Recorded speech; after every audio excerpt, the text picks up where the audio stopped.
மத்திய அரசின் நீர்நிலை பராமரிப்பு திட்டத்தின் கீழ் உத்திரமேரூர் தாமரைக்குளம் சீரமைப்பு பணியில் குளத்தின் நீர்பிடிப்பு பகுதிகளை முறையாக அளவீடு செய்யப்படாமல் நீர்பிடிப்பு கரைகளை ஒட்டியுள்ள தனி நபர்கள் ஆக்கிரமிப்பு பகுதிகளை அகற்றாமல் பேரூராட்சி நிர்வாகத்தினர் அலட்சிய போக்கில் செயல்படுவதாக பகுதி மக்கள் குற்றம் சாட்டியுள்ளனர்.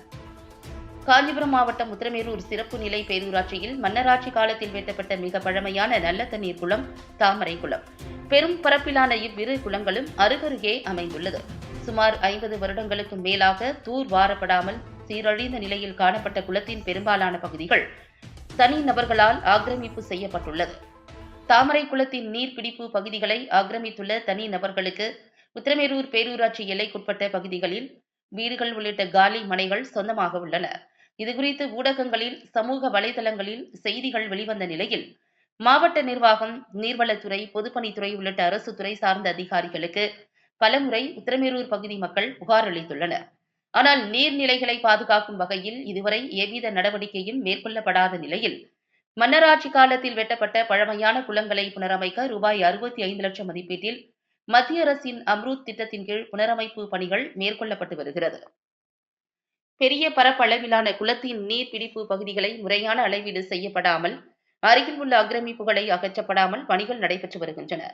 புயல், மழை இயற்கை நிகழ்வு என்றாலும் மழைநீர் தேங்கி நிலைமை மோசமானதற்கு ஆறுகள், சிற்றோடைகள், கால்வாய்கள், ஏரிகள், குளங்கள், சதுப்பு நிலங்கள், முகத்வாரங்கள் போன்ற நீர்நிலைகள் ஆக்கிரமிக்கப்பட்டதே காரணம். இயற்கை வளங்களை அழிவிலிருந்தும் மாசுபடாமலும் பாதுகாக்க வேண்டியது அரசின் கடமை. இதில் குடிமக்களுக்கும் சமமான பொறுப்பு உள்ளது என்று உச்சநீதிமன்றம் தீர்ப்பளித்துள்ளது. இந்த ஆண்டு ஏற்பட்ட மோசமான பாதிப்புகளுக்கு இயற்கை வளங்களை பாதுகாப்பதில் அரசுக்கு ஏற்பட்ட தோல்வியே காரணம். நீர்நிலைகளை ஆக்கிரமிப்பவர்களுக்கு 3 ஆண்டுகள் வரை சிறை தண்டனை விதிக்கும் வகையில் சட்டத்தில் திருத்தம் செய்யப்பட்டுள்ளன. தமிழ்நாடு ஏரி குளங்கள் பாதுகாப்பு சட்டம் தீவிரமாக அமல்படுத்தப்பட்டுள்ள நிலையில் தமிழகத்தில் ஏரி குளங்கள் போன்ற நீர்நிலைகளை ஆக்கிரமித்து உள்ளவர்களை உடனடியாக வெளியேற்ற வேண்டும் என்று தமிழக அரசுக்கு சென்னை உயர்நீதிமன்றம் உத்தரவிட்டுள்ளது. இந்நிலையில் நீர்நிலை ஆக்கிரமிப்புகளை அகற்றுவதற்கு 21 நாட்களுக்கு முன்பு அவகாசம் அளித்து அதற்குள் ஆக்கிரமிப்புகளை அகற்றாதவர்களுக்கு ரூபாய் 5000 அபராத தொகையுடன் 3 ஆண்டுகள் வரை சிறை தண்டனை விதிக்கும் வகையில் நீர்வளத்துறை திருத்த சட்டத்தின் கீழ் விதிமுறைகள் உள்ளன.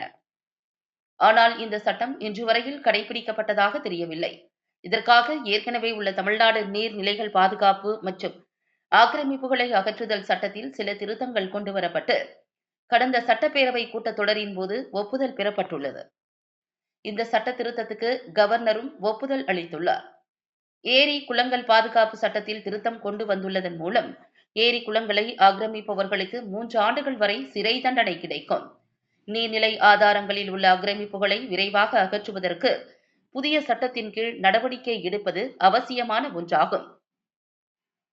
பழமை மாறாமல் நீர்நிலைகளை அடுத்த தலைமுறையினருக்கு பாதுகாப்பாக கொண்டு செல்வது மட்டுமின்றி நீதிமன்ற உத்தரவுகளை பின்பற்றி நீர்நிலை ஆக்கிரமிப்புகளை உடனடியாக அகற்றிட பேரூராட்சி நிர்வாகத்தினருக்கும் நீர்வளத்துறையினருக்கும் உத்திரமேரூர் பகுதி மக்கள் கோரிக்கை விடுத்துள்ளனர்.